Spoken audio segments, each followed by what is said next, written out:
Bonjour à tous et bienvenue sur cette troisième capsule sur l'exposé interactif. Aujourd'hui, je vous montre des exemples de méthodes pour créer un exposé interactif. Donc, je vous présente 11 différentes méthodes qu'on va voir individuellement une par une. La première, ce sont les pauses durant l'exposé. Donc, c'est simple. Il faut simplement de temps en temps arrêter la présentation de la matière pendant un court instant et laisser les étudiants réfléchir et se questionner sur la matière que vous venez de présenter. Ces pauses vont permettre aux étudiants de faire des liens avec les connaissances antérieures ou bien de tranquillement commencer à construire des nouveaux schèmes mentaux. En outre, pour eux, ça va être une occasion de compléter leurs notes. La prochaine, c'est les questions des enseignants et des apprenants. C'est important pour que l'exposé soit interactif, que l'enseignant ait réfléchi à son contenu et qu'il ait préalablement sélectionné ce qui était moins bien compris. De cette façon-là, il va pouvoir créer des questions d'avance, soit des questions fermées ou ouvertes, à poser à ses étudiants. De plus, il faut laisser certaines périodes de temps pour pouvoir répondre aux questions des étudiants et encourager la discussion.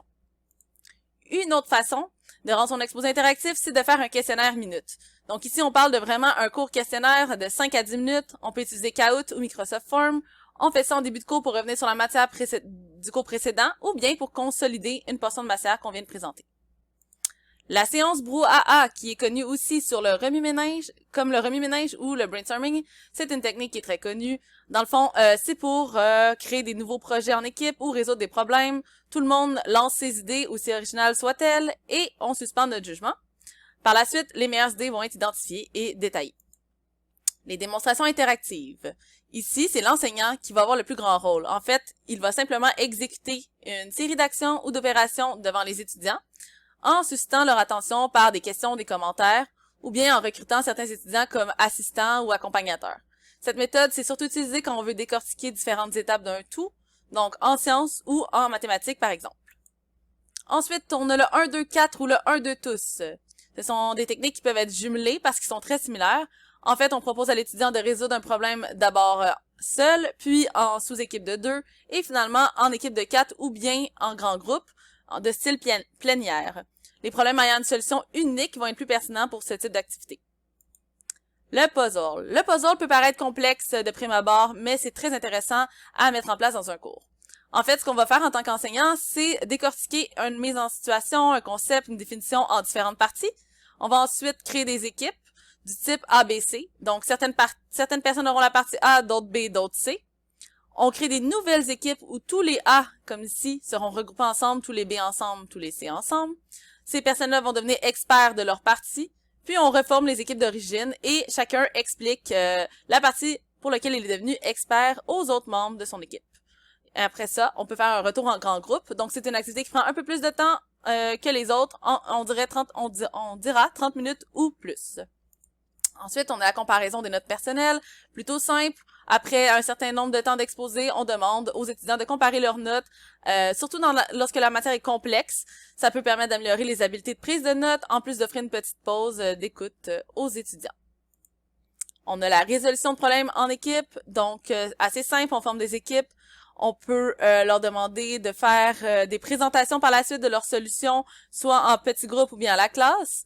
On met l'accent sur la collaboration et la communication. Et une façon de s'assurer que tout le monde participe à la résolution et comprend bien la solution, c'est de numéroter les membres de l'équipe, de style 1, 2, 3 et 4. De cette façon, on peut piger au hasard et dire tous les personnes ayant le numéro 2 vont présenter la solution. Donc, ça force vraiment à ce que tout le monde participe. La 10e, c'est l'apprentissage par les pairs. On peut aussi lire et corriger le travail d'un pair. En fait, il y a plusieurs autres façons de faire de l'apprentissage par les pairs, mais généralement, on se base sur l'idée que enseigner est une des meilleures façons d'apprendre. Donc, on nomme des étudiants comme étant tuteurs, qu'ils vont être responsables de l'apprentissage d'une portion de matière, soit en sous-équipe, soit au groupe en entier. Ce qui importe de faire par la suite, c'est vraiment un retour par des questions ou des résumés pour s'assurer de la validité du contenu. Et comme je l'ai dit, il existe de nombreuses variantes, donc on peut faire lire, annoter ou même corriger le travail d'un pair par les étudiants. Ce qui peut être très pertinent pour la correction également, d'avoir double correction en fait. Et finalement, je vous présente l'aquarium. Donc l'aquarium est assez original comme technique. En fait, c'est de demander à un petit groupe d'étudiants, 5 à 10, de se positionner au centre de la classe et de discuter entre eux d'un sujet, devoir et texte, tandis que les autres sont autour et observent. Ils peuvent créer un résumé de la discussion ou répondre à des questions qui ont été préalablement déterminées par l'enseignant. Donc, avec un grand groupe, on peut faire plusieurs aquariums dans un groupe. Surtout en ligne, ça se ferait bien. Et ça peut être très intéressant. Évidemment, je vous ai présenté 11 techniques, mais il en existe des centaines. Donc, c'est à vous de voir ce qui vous convient pour rendre votre exposé interactif.